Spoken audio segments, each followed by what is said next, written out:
234 Audio. The first time they removed fuel subsidy, it went from 60-something to 80-something or 90-something, I can't remember. That was during Good Luck's time. The reaction then was crazy because everybody was angry and stuff. But then it kept increasing and then people didn't react anymore. So since then, I've kind of gotten used to it. Gradually, we are just adjusting. That's just the thing. Look at transportation, for instance.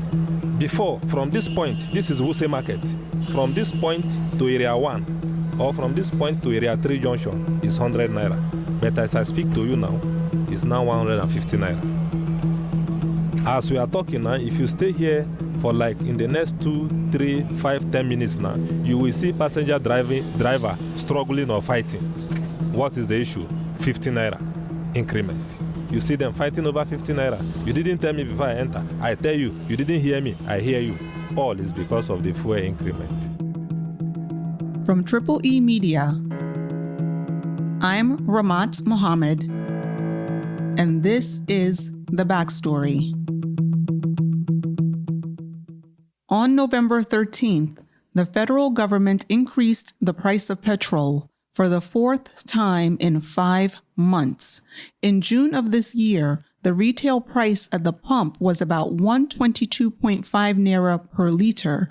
Then it increased to 142.3 in July, 149 in August. In September, it was 160 per liter, and now it's about 169. That's nearly a 40% increase since July. For food sellers like Mrs. Nkechi, this 40% increase translates to double the cost of ingredients at the market. When I go to market to buy things today, the prices is very high. Then if I go back the next day, it will be double. I may go to market with 100,000 before, but right now it's times 2 of that money. I go to market with 200 because if, let's say tomato, we used to buy carton of tomato, 7,000 something, now is 14,000. The tomato I used to buy is 14,000. The one of 2,000 plus is 5,500. So times 2, times 2, times 2. I sat down with my colleagues, Anthonieta, Kalunta, Richard Anyebe, and Alex Gekpe, to discuss what we found out about why petrol prices increase in Nigeria. And spoiler alert, it has nothing to do with which political party is in power. Anthonieta, what did we find out? Well, first we met with Nuradeen. My name is Nuradeen Gwarzo. I'm a marketer of petroleum products. The marketer actually dispenses the petroleum products to the household and the end users. And he explained that most of the petrol we use is being imported. Government give licenses to importers to import those products. When they import, the government takes it from them. I can't remember the last time precisely when we have the Nigerian refineries refining the products which we use. So in those kind of situations, you see that we depend on the import. Now, according to a report by Nigeria's Extractive Industries Transparency Initiative, Nigeria produced about 745 million liters of refined petrol in 2018. But we imported about 19.6 billion liters. So we basically imported nearly 97% of our petrol in 2018. And so when the importers bring petrol, they incur costs. Now, a lot of people actually expect that when the price of crude oil goes down, the price of petrol should also go down too. But when you look at refining, it is not directly proportional like that per se, because the refining cost is independent of the raw material costs. So you'd still have to incur some cost to refine that product, separate it, to have the different classes of products you need, then bring it back. So that overhead is still up. And that costs were incurring those costs in foreign currency, the dollar.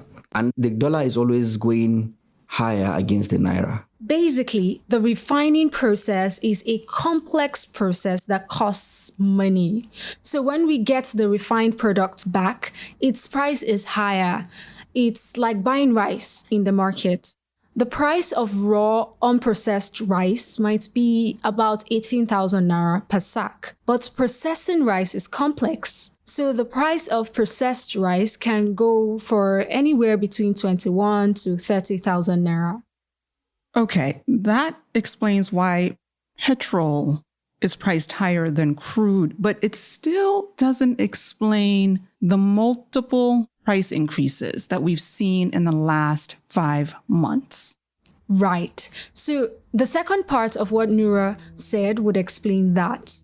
We're incurring those costs in foreign currency, the dollar. And the dollar is always going higher against the naira. When our importers buy petrol, they don't use naira, they use dollars. So the more we use dollars, the stronger the dollar gets and the weaker our own naira gets. Now, let's use an example. Let's say that an importer pays $0.50 per liter of petrol. In 1999, that $0.50 would be equivalent to 46 naira. And by the time the marketers add their profits, maybe we end up paying 55 naira per liter at the pump. Now, fast forward to today. Let's assume the price of petrol is still $0.50 per liter. The equivalent of that today is 190 naira. Now, the importer has to pay 190 naira per liter. That's over 4 times as much as she paid in 1999. And by the time the marketers add their profit, maybe we now end up paying 200 naira at the pump. So in this example, we should be paying 200 naira per liter at the pump. That's right. Now, my car takes about 40 liters, so that should be about 8,000 naira to fill the tank. Which is something most Nigerians simply cannot afford to pay. I see. So that's where the government subsidies come in. If the importer has to pay 200 naira per liter, but we, the consumers, can only afford 170 naira per liter, the government has to give or subsidize the importer the balance of 30 naira. Exactly. And they have to do this in order to balance the importer. The importer has no choice. She has to pay in dollars. And as long as the value of the naira against the dollar continues to go down, government will continue to subsidize her costs. Okay, so if I understand you, one of the main reasons behind the increase in petrol prices is this exchange rate. So Anthonieta, what drives the exchange rate and why is the value of the naira so low? To answer this question, we had to find an economist. So my name is Tope Fasua. I'm an economist. I'm also a public policy analyst. And he was also the presidential candidate in 2019 for the ANRP. What actually determines a currency's level of value is what the country produces at the end of the day. No, part of what has happened is population has increased significantly because there's a lot more mouths to provide for now for the government. A lot more people needing goods from abroad, okay, which we're not producing here. Most of the gadgets you have here, we don't produce anything. That's the truth. And they're a lot more expensive than they were. We still have to look for the money to buy them somehow, So, and of course, the country has been through a lot of stress as well. Mm-hmm. Terrorism, tribal warfare, economic mismanagement, corruption, different kinds of crises. And upheavals in the country. That means that for that point in time, production and productivity, is in a freeze. Okay, and when that happens, that means the country is not selling stuff out. Not people aren't as productive as they could be. What Tope is basically saying is that because we import more than we export, the value of our currency is low compared to the dollar, which is the currency that everyone pretty much uses as a benchmark. Mm-hmm. Now, a country's current account measures its imports and exports. When the current account balance is positive, it means the country is a net exporter. And when it's negative, it means the country is a net importer. According to World Bank data, Nigeria's current account balance has been diving downward since it peaked in 2006. Basically, we've been importing more and more and exporting less and less. And remember, when we import, we use dollars. So we're making the dollar stronger and then at the same time making our naira weaker. Okay, what are we importing? Pretty much everything. The Observatory of Economic Complexity is a platform that tracks data on international trade. Mm-hmm. In 2018, they report that Nigeria imported about 14.4 trillion naira using the 2018 exchange rate. About 20% of that amount, that's 2.8 trillion naira, was spent on buying refined petroleum. The rest, about 11.6 trillion naira, was spent on everything else. Alex, Richard, John, and I went through the list, and we saw that in 2018, we imported over 1,174 categories of items. This included wheat, cars, frozen fish, raw sugar, vehicle parts, rubber, footwear parts, concentrated milk, video displays, hot rod irons, buses, air-conditioned used clothing, raw tobacco, hard liquor, fake hair, processed tomatoes, padlock, soap, shaving products, malt, toilet paper, petroleum jelly, sewing machines, netting, perfumes, flavored water, ink, shaped paper, planes, helicopters, yeast, soups and broths, corn, poultry meats, brooms, chocolates, umbrellas, razor blades, fruit juice, calculators, tea, salt, zippers, garden tools, butter, candles, palm oil, rice, pens. Hang on. Palm oil. Did you say palm oil? Yes. We spent over 60 billion naira in 2018 to import palm oil. From where? Mostly Malaysia, Cote d'Ivoire, and Indonesia. Well, okay. To be fair, we should talk about the things we export. What do we export? In 2018, we exported 17.6 trillion naira worth of products, but nearly 90% was crude and petroleum gas. The remaining were commodities like cocoa beans, nuts, gold, raw aluminium, and other metals, mostly commodities. Very few complex products that require actual industrialized processes. Thank you, Anthonieta. Richard, we just heard Anthonieta tell us that a key factor to the devaluation of the naira is our addiction to imports. When did we start to build this addiction? When we spoke to Tope, he said something that really stuck with me. The current value of a country's currency not only incorporates the complexity of the products that they produce in that country, but also contains aspects of the history, the past, the present, where the country is today, and where it may be going. So the past, present, and future of a country is priced into the value of its currency. When I started to look into our history, I discovered that we started to build our addiction to imports in the 1970s, right around the time of the Yom Kippur War in 1973.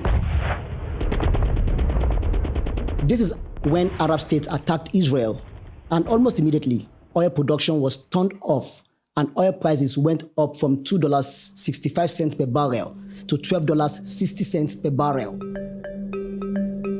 That was an opportunity for the country, Nigeria, to increase her oil production, which she eventually did. And virtually overnight, there was a large transfer of wealth into the country.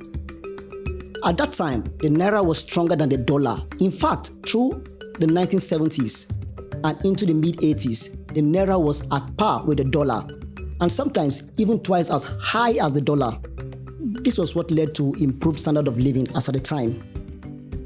I was able to find a YouTube video that showed life in Lagos in the 1970s, and you could see some of the best cars driven at the time on almost all the streets, from Volvo sedans, Volkswagen Passat, Peugeots, Volkswagen Beetles, among other foreign imported vehicles. The roads were unpaved, but we were driving really nice cars on them. You heard Anthonieta talk about the current account balance. That is a measure of how much we import and export. Now, before the 1970s, our current account balance was dependent primarily on exports from the agricultural sector. Government revenue was gained from taxing those exports. But according to a research I stumbled upon by Sylvester Okoti at the Federal University of Petroleum, between 1970 and 1974, agricultural exports dropped from 43% to barely over 7%. So we basically just moved on to oil. Why would a farmer selling groundnuts in Kano stop producing just because there is oil being produced in the South-South? Well, because as the money from the oil industry began to flow, farming was no longer a lucrative business. The retail businesses began to take over, and we all just became consumers.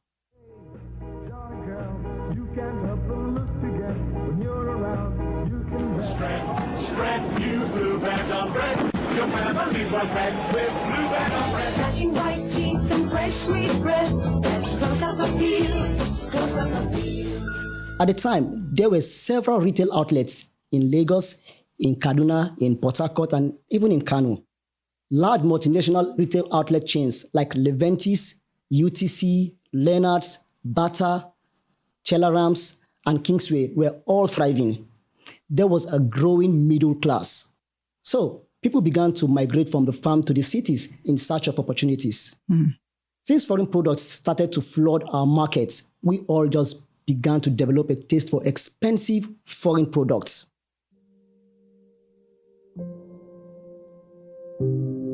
At the same time, though, government investment slowed down in other industries as they shifted more attention to the oil production.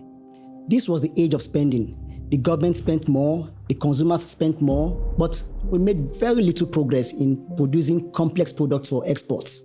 Subject tonight on Special Segment, the oil bust. OPEC ministers seem to be making progress in their attempt to stop the free fall of oil prices. But then in the 1980s, we hit a recession. It was due to world events and local mismanagement of funds. Oil prices went from $35 in the mid-70s to below $10 in the mid-80s. As oil prices crashed, we found ourselves in foreign debt. At the time, we had a population of 95 million people who could not really feed itself anymore because we've abandoned the farms, and on top of that, we had developed an addiction to foreign goods. And instead of going back to the farm and other industries to support our new lifestyle, we started to borrow. Foreign debt went up from $1.5 billion in 1970 to $8.9 billion in 1980. And as of the second quarter of 2020, we now owe a debt of $31 billion. Even though we're digging ourselves deeper into debt, we didn't win ourselves off foreign goods. But instead, the Chinese started to mass manufacture more affordable products in the 2000s. And we simply opened our markets to them. And by 2018, nearly 30% of the money we spend on import goes to China. Thank you, Richard. Alex, we heard Anthonieta tell us that the main reason why the naira is weak against the dollar and why petrol prices increase every year is because we import more than we export. Richard just gave us a brief history of how we became addicted to imports. So tell us, How do we break this habit? Well, it's quite obvious. We just import less and export more. But the thing is, reducing imports is virtually impossible in the short term. We first need to get to the level of producing goods to sustain ourselves before we can start to wean off the imports. So in 2015, the Central Bank of Nigeria attempted to limit the importation of certain products. I'm saying it is shameful that we have to import toothpick. I am saying that it is shameful for us to import fish in sauce, canned fish in sauce. That was the CBN Governor, Godwin Emefiele, speaking at a press conference back in 2015. And what CBN tried to do was force the local production of certain goods by refusing to supply dollars to the importers using the exchange market. Items like palm oil, rice, poultry were on the list of banned items. But instead of producing these items locally, what happened was we didn't produce enough and we didn't import them either. So this meant there were fewer goods available in the market, and the ones on the market became way more expensive, which meant less consumption and less business investment. So trying to stop importation is a bit tricky and may have unintended side effects.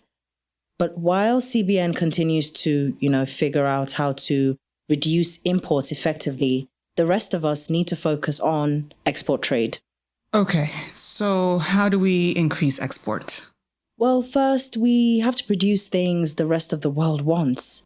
We need to produce complex products. You heard both Anthonieta and Richard use the term complex products.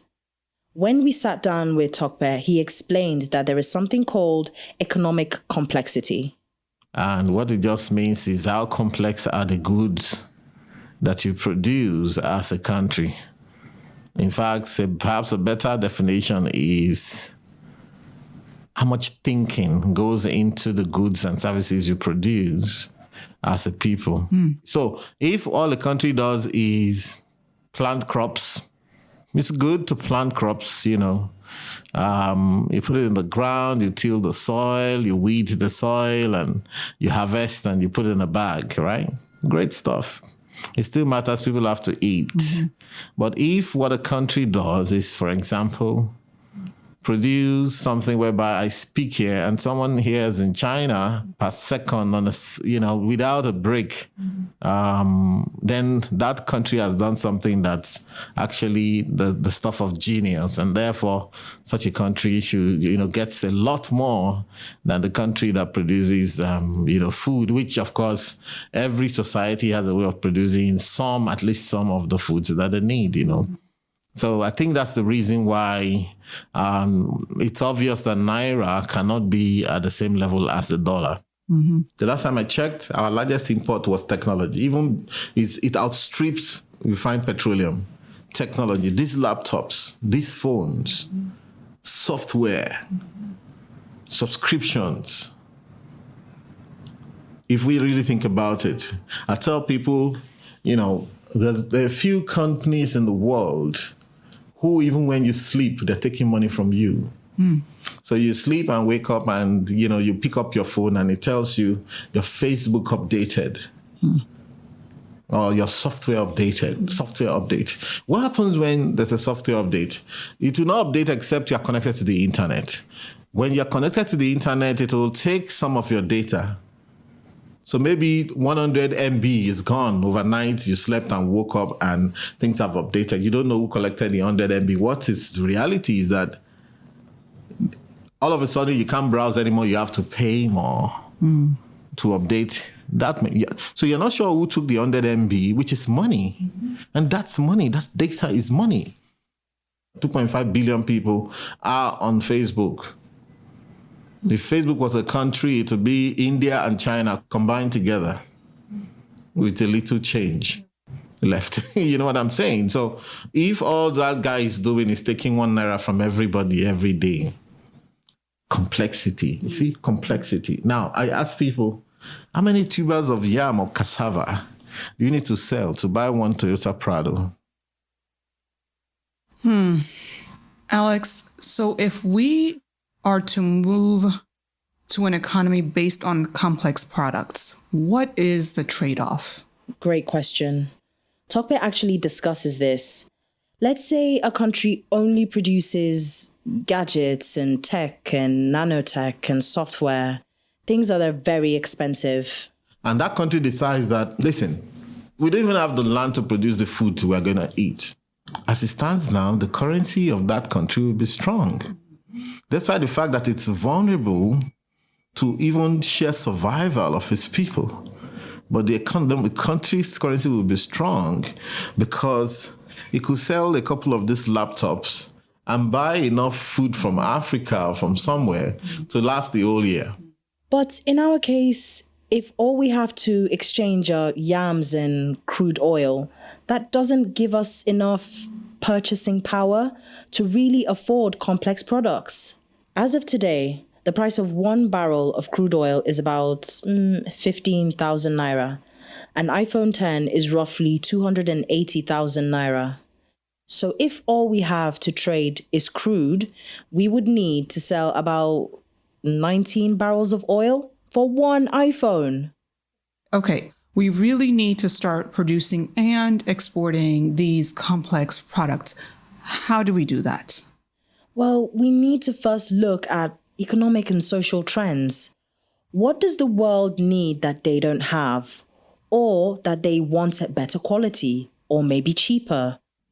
Americans want more vegetarian and vegan food, natural herbal supplements, and we as Nigerians and Africans should be able to provide solutions to them. Solar power. There is massive opportunity for us to figure out how to harness the sun's energy and convert it into a useful form that we can transport globally. Water. Another problem we have to solve is our water supply. We saw what happened in Cape Town in 2018. They went through an extended drought. Water access is becoming very critical due to climate change. If Nigerians can complexify water production, water storage, we can solve a huge problem, and we have complex products that we can share with the world. You heard Tope talk about farming. We can actually complexify farming. We have the power to develop an international food plan. Even as the West moves towards synthetic foods like fake meats, we can still play a role. Let us produce complex but natural ingredients that they can use. And the way we do all this is through research and through empowering universities. One of the things I propose is that our universities, tertiary institutions, universities and polytechnics should go experimental fully, and there's a lot of work to be done. I say that we have problems with electricity in Nigeria today. The solution doesn't lie in going to Siemens in Germany to sign big contracts and so on and put yourself in trouble.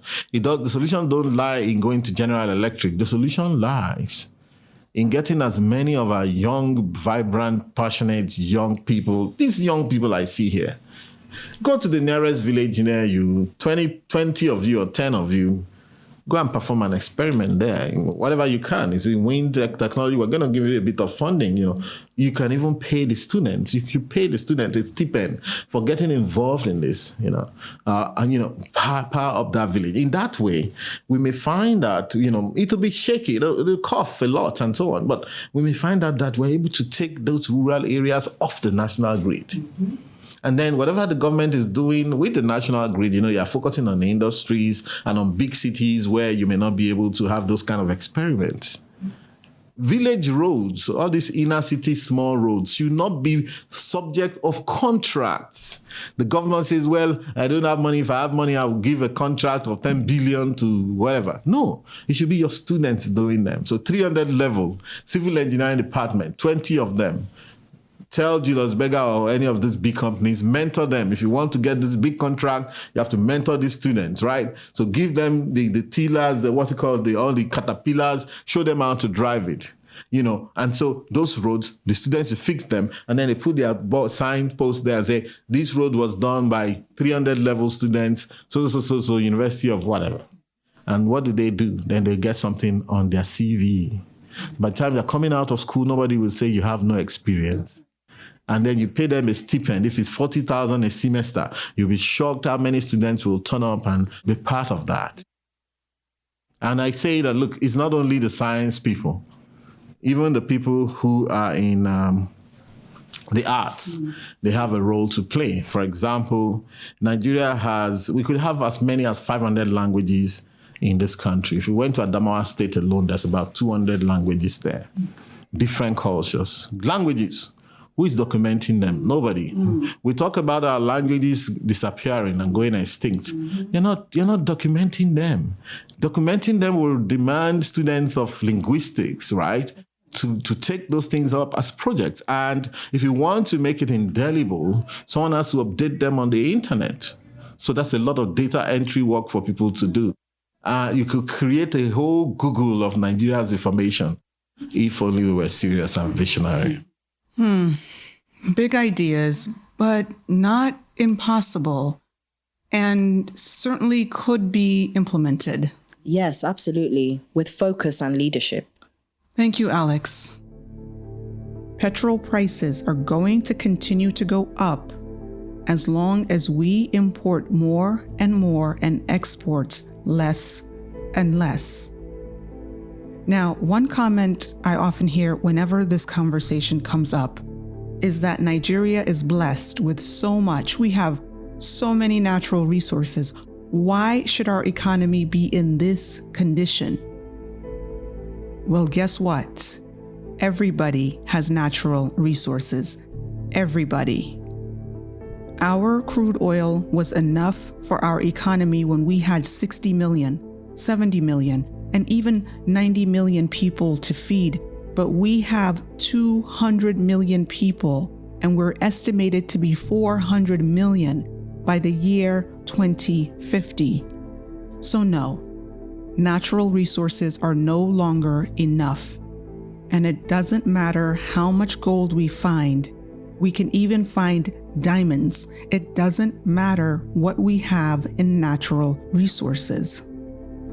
Another comment that I often hear is, well, look at Ghana. They have 24 hours of electricity.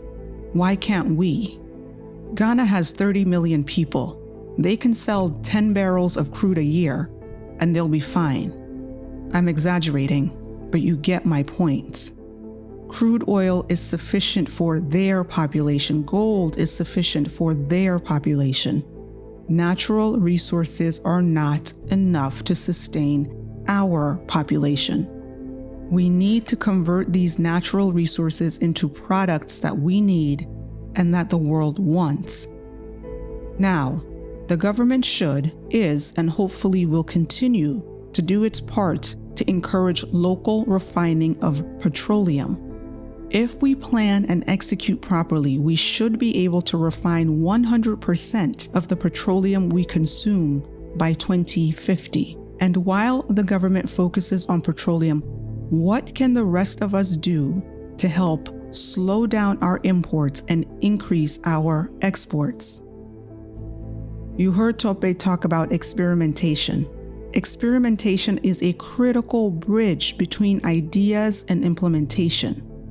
In this episode, we shared several ideas about things that the world needs and that we can provide: natural foods and herbal supplements, water, solar power.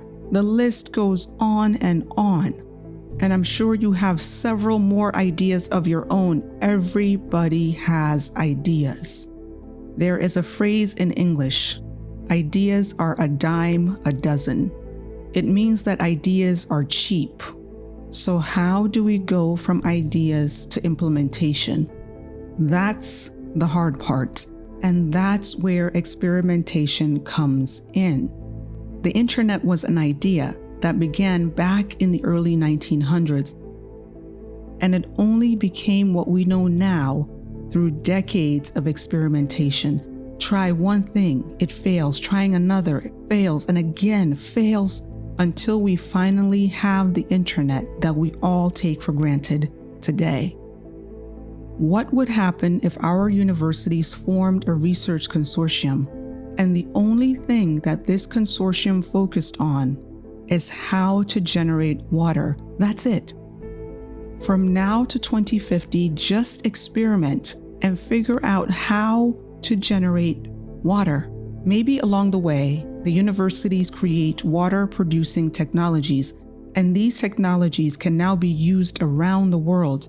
And every time the technologies are used, the universities get royalties forever and ever. No more relying only on the federal government for funds. And as Tope said, all of this is possible if only we are serious and visionary. So, what do we want? We can continue to rely on our natural resources. We can dig up the earth for all the minerals in the world, and that will help for a while. But then the minerals will run out, or other countries will discover their own minerals, and they no longer need ours. So then what?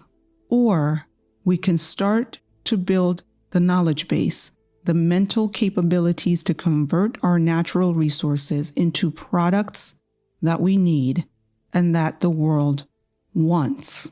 If we invest in knowledge, if we invest in experimentation, it doesn't matter if our natural resources run out. The knowledge is still there. It can be directed to finding new solutions to new problems. If only we are serious and visionary. The Backstory is brought to you by E Media Productions. Copyright 2020 by E Media Productions. If you want more information about the items Nigeria imported in 2018, we will provide a link for you to download the entire list. Follow us on social media at 234audio on Instagram, Facebook, and Twitter. If you enjoyed this episode of The Backstory and want to hear more, subscribe to our 234audio YouTube channel. Visit our website at 234audio.com and download our 234audio app. This episode was made by Anthonieta Kalunta, Richard Anyebe, Alexandra Gekpe, John Iwodi, Dominic Tabakaji, and Sam Tabakaji. Special thanks to Kene Chukwu, Destiny, Mrs. Nkechi, Nuradeen Gwarzo, Tope Fasua, Stanley Bentu, Mala Iwa Gbado Ikaleku, and Rabia Hadejia. I'm Rahmat Mohammed. See you next week.